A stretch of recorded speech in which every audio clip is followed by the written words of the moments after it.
Request है कि हमारे दीनानाथ चाचा की टीम आए हैं तो उनको बैठाया जाए, कुर्सी दिया जाए।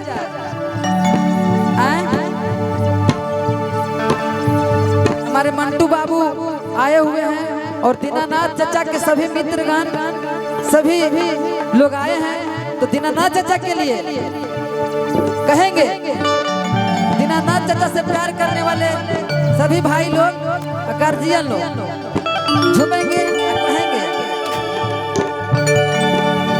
जिंदाबाद जिंदाबाद दीनानाथ जिंदाबाद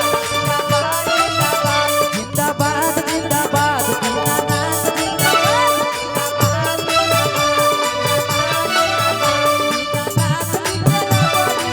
तो ये है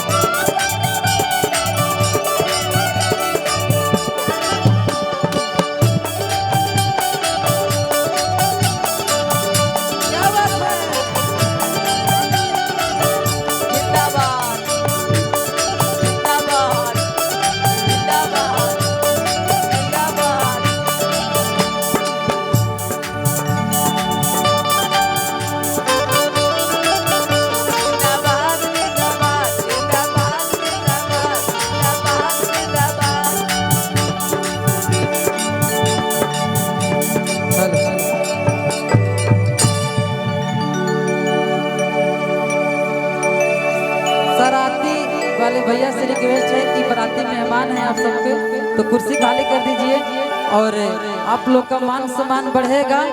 बराती वालों को बैठने दीजिए, प्रोग्राम का आनंद लेने दीजिए। बराती वाले भैया को बैठने दीजिए आप सब।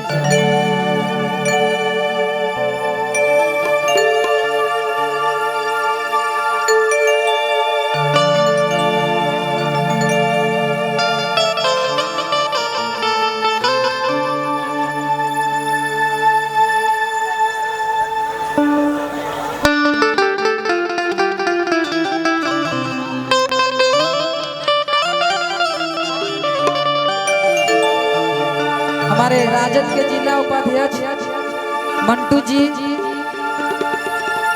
और